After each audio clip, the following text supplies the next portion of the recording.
যাত্ৰাটো খুবেই ভাল হৈছে।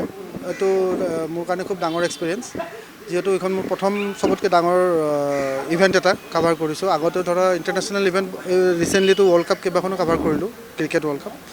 তাৰপিছত এইটো ক্ৰিকেটতকৈ কমপ্লিট বেলেগ একচুৱেলি। এইটো মাল্টি ইভেণ্ট, য'ত আমাৰ কেইবাটাও ইম্পৰ্টেণ্ট হেৰি আছে, যেনে বেডমিণ্টনে ধৰা, এথলেটিক্স আছে, এথলেটিক্সটো মেইন, বহুত ইভেণ্ট তাতে হয়।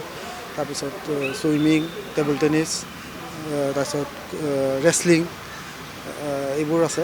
গতিকে এই মাল্টিপুল ইভেণ্টবোৰত চাব গ'লে গোটেই অল অভাৰ ৱৰ্ল্ডৰ best of the best player আহে। কোনো এজনকৈ তুমি ফাৰ্ষ্ট ৰাউণ্ডৰ পৰা ভাবিব নোৱাৰি যে এইজন ফাৰ্ষ্ট ৰাউণ্ডত আছে। আমাৰ ইণ্টাৰেষ্টিং কি হ'ল, ৰিচেণ্টলি পাঞ্চকুলাত মই আছিলোঁ, এথলেটিক্সত আমাৰ চিলেকশ্যন হৈছিলে, এথলেটিক্স ইণ্ডিয়া টীমৰ কাৰণে চিলেকশ্যন হৈছিলে। এজনী ছোৱালী পাইছিলে হেৰিত, পেৰিছ অলিম্পিকৰ কাৰণে। তাই যেতিয়া দৌৰিব ওলাইছে, তেতিয়া মই কেইখনমান তাইৰ ফটো তুলিলোঁ। ইয়াতে টপ হৈ গৈছে, তাতে লাষ্টত আহিছে। গতিকে তুমি একো ধৰিব নোৱাৰা মানে প্লেয়াৰ্ছবোৰক। আৰু চবেই ডেইলি ইম্প্ৰুভ কৰি কৰি গৈ আছে। এটাৰ পিছত এটা চাইনিজবোৰক চাবা, সৰু সৰু ল'ৰা ছোৱালী 15-16 বছৰত গ'ল্ড মেডেল লৈ আহি আছে। কোৰিয়ান, একেবাৰে আমাৰ ইণ্ডিয়ানবোৰো হেৰি কৰিছে, এনেকুৱা নহয়। সেইটোৱে, সেইফালৰ পৰাই এক্সপিৰিয়েঞ্চ খুব ভাল। নতুন প্ৰজন্মৰ যিসকল ফটোগ্ৰাফাৰ আছে, তেওঁলোকৰ এটা আশা থাকে। হয় হয়, আশা থকাটো ভাল, মই সেইটো খুবেই ভাল পাওঁ। যদি কিন্তু আশা থাকিলেও এটা হ'ল ইভেণ্ট বহুত কাভাৰ কৰিব লাগিব, এক্সপিৰিয়েঞ্চ লাগিব, কনফিডেঞ্চ আহিব লাগিব। তুমি বাহিৰত গৈ এখন মই হেৰি অলিম্পিকৰ কথা বাৰু কোৱাই নাই, আমাৰ ইয়াতে নেশ্যনেল ইভেণ্ট যিবোৰ হয়, সেইবোৰ গৈ কাভাৰ কৰিলে নিজৰ কনফিডেঞ্চ বাঢ়িব। তেতিয়াহে এনেকুৱা ধৰণৰ ইভেণ্ট গৈ মানে কৰিব সুবিধা হ'ব।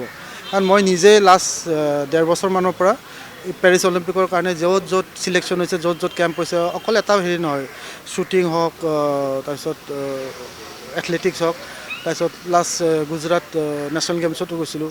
গতিকে এইবোৰ চব আগৰ পৰাই প্ৰচেছবোৰ আৰম্ভ হৈ থাকে লাহে লাহে। সেইটো আৰু নতুন প্ৰজন্মই মই ভাবোঁ কিয় নোৱাৰিব।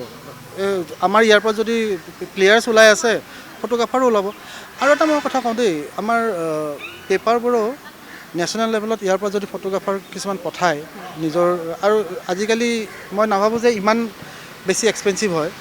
আমাৰ এতিয়া ৱৰ্ল্ড কাপতে আমাৰ ইয়াৰ পৰা এজনো নগ'লে কাভাৰ কৰিবৰ কাৰণে, আৰু next world cup, cricket world cup কেতিয়া হ'ব নাজানো।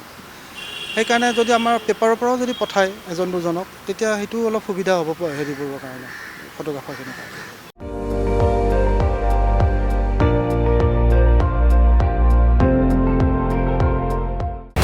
আপুনি চাই আছে ND24, সৰ্বশ্ৰেষ্ঠ নহয়, সৰ্বোত্তমৰ দৌৰত।